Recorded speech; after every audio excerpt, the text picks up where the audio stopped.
these scenes in what do you call it, the red light district of Bali? Gone is the sunlight, gone is the sparkling, dappled waters, translucent. Totally, yeah. I mean, we're at 3 o'clock in the morning in some neon hell. By far the best neon signs to shoot are in Thailand, without a doubt. I've tried Bali, but it's too commercial with big companies and rather boring. So why did you situate all these paintings in those particular locales, or that kind of world this time around, as opposed to, the sort of idyllic locales that were so much a part of that earlier work? Because they both represent a freedom, I suppose. There's a freedom about pouring yourself into those delicious velveteen folds of the night, to drift off with, sort of drugs and alcohol into God knows where. The Gauguin that Gauguin painted didn't exist when he painted it. And then he had to go further afield to the Marquesas because Tahiti was so bloody ruined. And he was still cherry picking. I did that intentionally with the last body of work, this idea of paradise as idyll. But the irony is that you do have a kind of lifestyle, don't you? Both at the same time. Oh, at the same time, it's all there. Yeah. The overflowing sewers, the traffic jams, the third world madness. In this case, the first thing is an image that's always played in my mind for a long time, which was, you see these pictures from places like Woodstock, from Burning Man or something. You see these young people all with their arms around each other, covered in mud, head to toe, all smiling.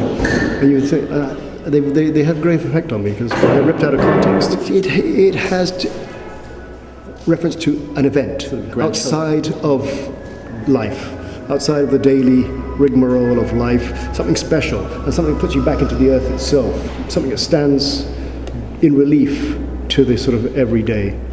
That's the beginning. Yeah. But then we got the kids. They're too young to be out at that time. We don't know what they're doing. Are they middle-class adventurers out on a tear? Are they street kids? Is this some sort of tribal signifier that they use for each other? Are they selling themselves? Are they on drugs? We don't know. I don't want to know, really. I just know that it ain't right. I don't have any pregnant women's and baby bouncing around and all of that in my life anymore. What do I have? I have wayward teenage boys. I have boys growing up into, certain things, and as one wag said, is this the work of a worried father? Quite have a point. Whereas before, the women in the pieces were fecund and full of, promise of renewal and birth and all of that. And now they're sort of hard-edged, and they're either like tiny little sort of elfin creatures, or they're sort of hard-edged, emaciated, angry, and junkie-like. He is and now I found ostentatiously obese. What's up with that? Well, I got lucky. This dude, his name is James Jimbo Pellegrini, and he is known as possibly one of the best surfers of size in the world. Absolutely graceful at massive scale. And he really is this character. Hey man, yeah, I had these 3 girls over in my pool, man, in the villa. Oh, man, yeah.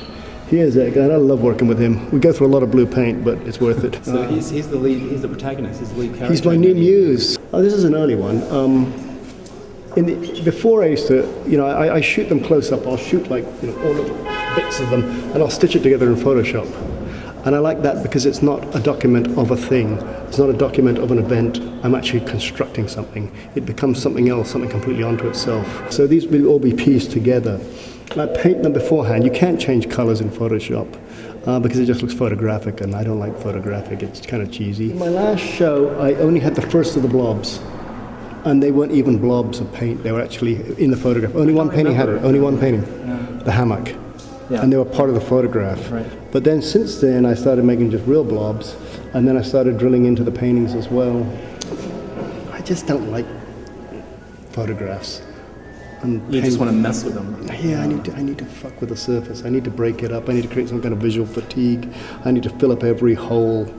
It's funny because in life I'm a sort of t-shirt and shorts guy, but when I do art I do like a freaking tuxedo and a spacesuit. And I wanted to bring out the logos, and I did it in a way like I stuck them all over like a drunken teenager with stickers, sticking them all over signposts. Like they're almost like slap happy. That's one of my logos sort of made into a logo. That's a straight signature. Now this is from my new book. This is actually text designed by Stefan Sagmeister that I like so much. I said, can I use it in the painting? And he was like, absolutely. I've never seen anybody actually an artist make so much of the framing device in a work and have it become almost the work itself? Well, the most cynical part of me will say that lots of artists who go for their, who go for their second go-around comeback, do it with cheesy frames. Look at Neil Jenny, look at Bob Morris. You're naming the very few artists who do something with frames. But they all did it in their second go-round. It's sort of like, we did something, then we got to do something again, and so let's do it with big cheesy-ass frames. They're proclamatory, they're proscenium arches that, sort of set a standard of sort of ballyhoo. They're the barkers, for the show. It's all carny. I've often been confused, as a sculptor, periods in my life and stuff like that. But the truth is, I've actually done very, very, very little sculpture. Nearly all the stuff that was considered sculpture in the 80s was about painting. All the things with covers on them and handles, they were about painting. They were addressing exactly what a painting is. And this is still that. I've jokingly referred to my work as sort of inverse Alan McCollum's, where Alan McCollum sort of strips it down to nothing, the sort of object, the surrogate. I'll turn it inside out and make it vomit everything a painting's supposed to be. Eroticism, exoticism, value. That's where the frames come in. You asked me about the frames. Yeah. So they sort of vomit all the things, like frames are gold, to just give it value, grandeur, context, all of that stuff. These are made out of clay originally, and they're made horizontally on the ground, so you can't see what they're going to look like. My studio boss, she was making the phallic-y thingy-mabobs, and she's molding them like that and stroking them and thing. And I'm making these things in there, 1 finger and 2 finger holes. And when you do it, you're covered in sweat. You're working pretty much shirtless. You're drenched with sweat and mud. So there's something about earth and feces and recycling and a connection to the earth itself, to the planet. Look, when I did my first figurative work, when I first moved to Bali, and I think the show was in 96, was it? The director at the time of Sonneban pretty much had a bloody heart attack, and did not know what to do with it, and then I followed up by having a grand mal brain seizure because I was so freaked out about the whole damn thing. So, there is a precedent for, this, not only in my career, but in many careers, is that, you see like a bridge too far, and people warn you off, and then suddenly, history has a way of catching up and proving that that's just the new normal. I believe I'm in the Jakarta Biennial this year, and I can't wait for it. To show these off? I couldn't show that one with nipples in it. They'll be taken out right out. But there's groups of JDL, the Islamic Defenders League, these basically thugs with big bamboo sticks who come in wearing their green, and all sort of Wahhabists, sort of. The problem is nudity and decadence? Yeah, and I can't wait.